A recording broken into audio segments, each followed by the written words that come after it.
So what is a covid illness? As we all aware कि covid का सभी को पता है कि वायरल इलनेस था। First wave, second wave, third wave सभी ने देखा है, महसूस किया है।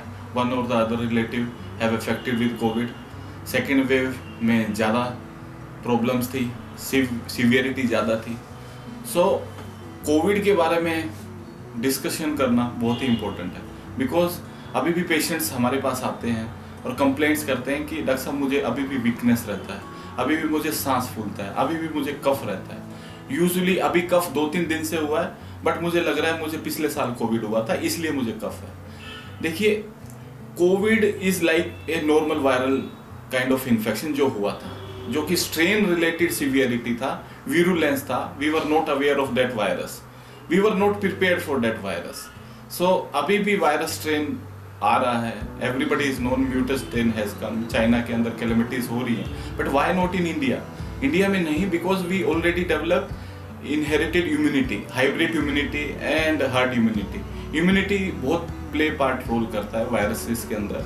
वायरसेस कभी भी नॉर्मल इंडिविजुअल को सीवियर इन्फेक्शन नहीं कोज कर सकता, बिकॉज उसके अंदर इतनी कैपेसिटी नहीं होती वायरस को कि आपका सिस्टम हिला के रखे और आपको अंदर जाके सीवियरिटी और वेंटिलेटर तक पहुंचा दे। बिकॉज वायरसेस की कोई मेम्ब्रेन नहीं होती, they are without any membrane.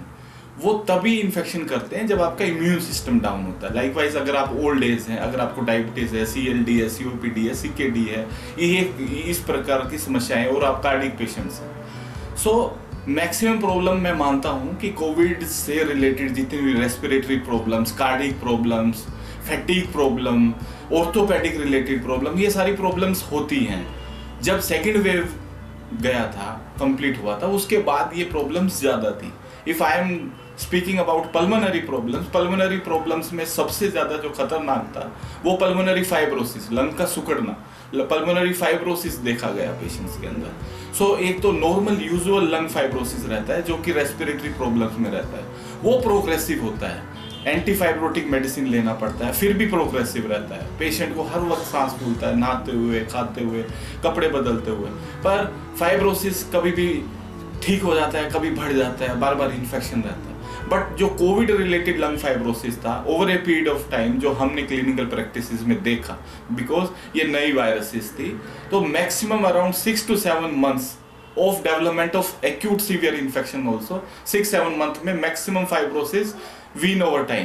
Patients को डेस्ट्रॉयड लंग्स हमने देखा, बट बहुत ही रेयर, अराउंड 1-2% ऑफ टोटल जितने भी पेशेंट्स होते हैं। अगर हम सारे पेशेंट्स, जितने भी रेस्पिरेटरी प्रॉब्लम्स रहती हैं, हर एक पेशेंट्स, अगर हम ये बोलते हैं कि कोविड हमें हुआ था, उसी से रिलेटेड अब भी हमें समस्याएं हो रही हैं, तो वो अनयूजुअल रहता है। बिकॉज कोविड जो इन्फेक्शन करता था, जैसे मैं बता रहा था कि ये सीवियरिटी ऑफ इन्फेक्शन पे डिपेंड करता है। जैसे माइल्ड टू मॉडरेट जिसको भी इन्फेक्शन सेकंड वेव या थर्ड वेव में हुआ है, सो मैक्सिमम रिकवर कर जाते हैं पेशेंट, क्योंकि नॉर्मल वायरल इन्फेक्शन है, 7 से 10 दिन में पेशेंट्स ठीक होके बिल्कुल एडिक्वेट लंग फंक्शन और पल्मोनरी हेल्थ अचीव कर लेते हैं।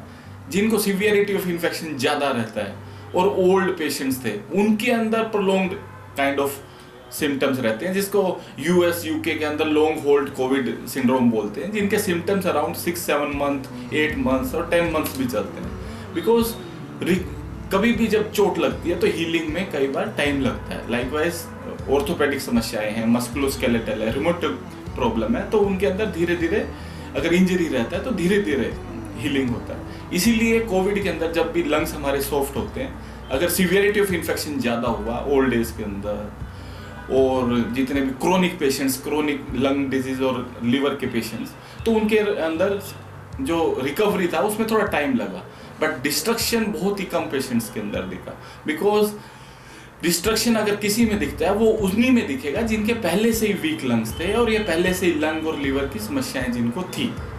सो अगर हमें नॉर्मल रेस्पिरेटरी अभी प्रॉब्लम्स रहती हैं, वो अनयूजुअल है कि हमें अराउंड 6 मंथ या 8 मंथ पहले अगर कोविड हुआ था उसकी वजह से तो नहीं है, जैसे पूछते हैं हमें पेशेंट, तो उसकी वजह से लेस लाइकली होता है। अगर हमें अभी मोर रेस्पिरेटरी प्रॉब्लम, जैसे कि अगर आपको सेकेंड या थर्ड वेव में कोविड जैसे सिम्टम आए थे और अभी से अगर फिर से वही सिम्टम्स आ रहे हैं, तो every symptom of Covid is not like कि आपको कोविड ही है। बिकॉज और भी कई वायरसेस हैं जिसके symptoms as similar as that कि कोविड जैसे होते हैं, जैसे एडिनो वायरस है, जैसे रेस्पिरेटरी सिंकिटियल वायरस है।